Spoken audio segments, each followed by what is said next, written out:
دوستو ہر سال بے شمار لوگ پاکستان سے یورپ جانے کی کوشش کرتے ہیں۔ ایک طریقہ تو قانونی ہوتا ہے اور یہی صحیح طریقہ ہے، لیکن ایک طریقہ غیر قانونی بھی ہے جسے ڈنکی کہتے ہیں۔ یہ لفظ ڈونکی ہے لیکن اسے کہا ڈنکی ہی جاتا ہے۔ اس ویڈیو میں آپ اسی خطرناک سفر کے بارے میں جانیں گے۔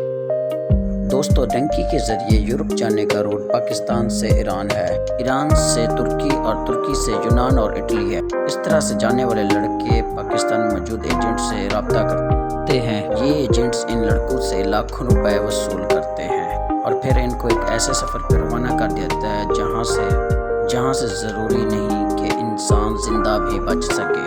اپنی فیملی کے لیے اور پیسے کمانے کے لیے یہ لڑکے اپنی جان پر بھی کھیل جاتے ہیں۔ دوستو اس روٹ میں سب سے پہلے لڑکوں کو کوئٹہ میں جمع ہونا ہوتا ہے اور کوئٹہ سے ان کو ایران کا بارڈر کراس کرایا جاتا ہے جسے تافتان بارڈر کہتے ہیں۔ کوئٹہ سے ایران بارڈر تک کا سفر بھی آسان نہیں ہوتا۔ لوگوں کو ایک اوپن ڈالے میں بٹھا دیا جاتا ہے جس میں لوگ بھرے ہوئے ہوتے ہیں۔ یہ ڈالا دشوار راستوں پر اتنی تیز سپیڈ کے ساتھ چل رہا ہوتا ہے کہ کئی دفعہ اندر بیٹھے لڑکے نیچے گر کر زخمی بھی ہو جاتے ہیں۔ بہرحال ان کو ایک جگہ پہنچ کر ڈالے سے اتار دیا جاتا ہے۔ یہ لڑکے رات وہیں گزارتے ہیں، کھلے آسمان کے نیچے، گرمی ہو، سردی ہو یا پھر بارش ہو۔ دوستو اگلی صبح ان لڑکوں کا ایک نیا امتحان شروع ہوتا ہے۔ ان کو ایک خطرناک اور اونچے پہاڑ پر چڑھائی کرنی ہوتی ہے۔ دراصل اسی طرح یہ ایران میں انٹر ہوتے ہیں۔ یہ راستہ اتنا خطرناک ہوتا ہے کہ یہاں پر جگہ جگہ انسانی ڈھانچے پڑے ہوئے ملتے ہیں۔ یہ وہ لوگ ہوتے ہیں جو بھوک اور پیاس سے مر گئے تھے۔ دوستو کئی لڑکے اسی پہاڑ سے نیچے گر کر بھی مارے جاتے ہیں، کوئی چاہ کر بھی ان کی مدد نہیں کر پاتا۔ بہرحال ان لڑکوں کو اس پہاڑ کی چوٹی پر بٹھا دیا جاتا ہے۔ کافی دیر بعد جب ان کو سگنل ملتا ہے تو یہ لڑکے پہاڑ سے نیچے اتر جاتے ہیں اور پہاڑ سے اترتے ہوئے بھی کئی لوگ اپنی جان گنوا بیٹھے ہیں۔ دوستو پہاڑ سے اتر کر یہ لوگ ایران میں انٹر ہو چکے ہوتے ہیں۔ ایک طرف ایرانین فورسز کا ڈر اور دوسری طرف شدید بھوک و پیاس۔ یہاں سے ان کو کبھی تو ڈالے میں لوڈ کر دیا جاتا ہے، کبھی تو ان کو ٹیکسی کی ڈگی میں لوڈ کر چھپا دیا جاتا ہے جہاں ایک ڈگی میں تین لڑکے موجود ہوتے ہیں۔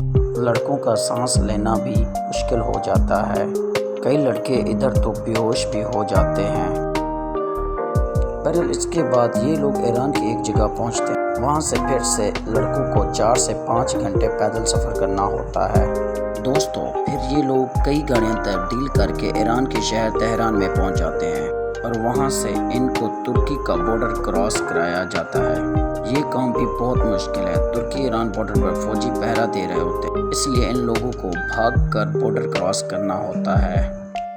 جو پیچھے رہ جائے اس کو پکڑ لیا جاتا ہے۔ خیر یہاں سے ان کو وین میں بٹھا کر ان لوگوں کو ترکی کے ایک شہر میں لے جایا جاتا ہے۔ یہ سفر 12 گھنٹے کا ہوتا ہے۔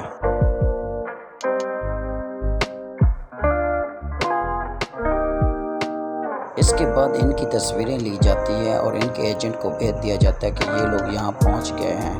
دوستو یہاں سے یہ لوگ اونچے پہاڑوں کو کراس کر کے سمندر کے کنارے پہنچ جاتے ہیں جہاں یہ لوگ چھپ کر بیٹھ جاتے ہیں۔